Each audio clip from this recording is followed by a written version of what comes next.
अस्सलाम वालेकुम स्टूडेंट्स हमारे तीसरे प्ले के 30 सवाल हो चुके थे। ठीक है, 30 सवाल हो गए हैं, अब 9 सवाल सिर्फ रह गए हैं। 9 सवाल हम कर लेंगे तो हमारा तीसरा प्ले भी तैयार हो जाएगा। तो मैं आपको पहले ये बता दूं कि ये 31 से लेकर 39 सवाल नंबर तक बड़े अहम सवाल हैं सारे। ये 9 के 9 सवाल बड़े अहम सवाल हैं, इसलिए आपने इसको सही तरह से इनको तैयार करना है। आगे 2 छुट्टियाँ हैं, हफ्ता इतवार, तो आपने इन छुट्टियों का फ़ायदा उठाना है, टाइम ज़ाया नहीं करना। ये 9 के 9 सवाल आपने सही तरह से तैयार कर लेने हैं, बड़े अहम सवाल हैं ये। ठीक है, तो 31वां सवाल है हमारा, how does Harry describe the inhabitants of okay by Sea. Inhabitants का मतलब क्या होता है? बाशिंदे, लोग। इनहैबिटेंट्स लोग। हैरी क्या बयान करता है कि मैं जिस इलाके में काम करता हूँ यानी कि ओके बाय सी में, वहाँ के लोग किस तरह के लोग हैं, वहाँ पर लोग किस तरह के हैं। He says that the inhabitants बाशिंदे, लोग of okay by the sea are all poor. वो कहता है यहाँ पर रहने वाले सारे लोग बड़े गरीब लोग हैं। There is not a single rich man in the town. इस कस्बे में कोई भी अमीर आदमी नहीं है। And people have even no money to pay for the haircuts. और लोगों के पास तो इतने पैसे भी नहीं हैं कि वो अपने बाल कटवा सकें। हैरी क्या कहता है? यहाँ पर रहने वाले सारे लोग गरीब लोग हैं, कोई भी अमीर आदमी नहीं है, लोगों के पास इतने पैसे भी नहीं हैं कि वो अपने बाल कटवा सकें। How does Miss McChune views Harry thinking about the pearls in the oyster. Miss McChune Harry के बारे में क्या सोचती हैं कि क्या हैरी सोचता है कि इस घोंगे के अंदर मोती होगा। Miss McChune thinks that Harry is telling a lie. वो कहता है कि हैरी लोगों के साथ झूठ बोल रहा है। And playing a trick with clay, और क्ले के साथ भी कोई चाल चल रहा है। 33वां सवाल है, व्हाट डज जज think that Miss McChune will not last as a teacher. Applegarth जो जज है ना, वो मिस मैक्चून के बड़ा खिलाफ है। वो कहता है मिस मैक्चून हमारे इलाके ओके बाय सी में टीचर के तौर पर काम नहीं कर सकती है। What kind of teacher does he think is needed. जज एप्पलगार्थ के मुताबिक हमारे ओके बाय सी के जो बच्चे हैं उनको किस किस्म की टीचर चाहिए। He thinks that Miss McChune will not last कायम रहना एज ए टीचर। वो कहता है मिस मैक्चून टीचर के तौर पर कायम नहीं रह सकती, because she is very pretty, ये बहुत प्यारी है।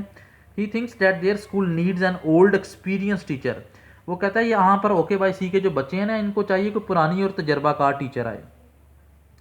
34वां सवाल 35वां सवाल बड़ा अहम सवाल हैं ये दोनों, 34-35।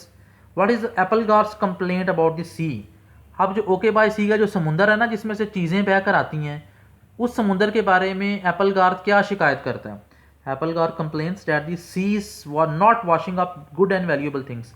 वो कहता है अब समुंदर में अब पहले जैसे साफ़ सुथरी और कीमती चीज़ें बह कर नहीं आती, बड़ी गंदी सी चीज़ें बह कर आती हैं। ठीक है जी।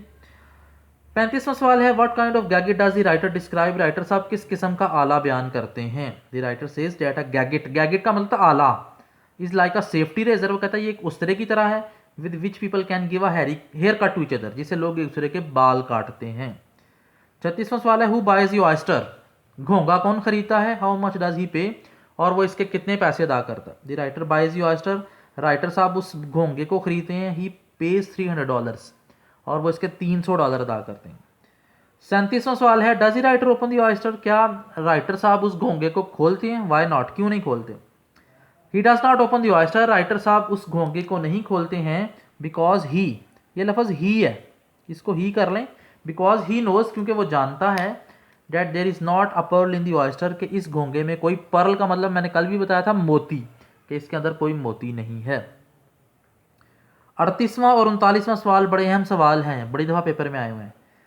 38वां सवाल है, why does Clark Larrabee return. Clark Larrabee वापस क्यों आ जाता है। क्लार्क लैराबी है कौन है भला। ये क्ले का फादर है जो घर से लड़कर निकल गया हुआ था कहीं।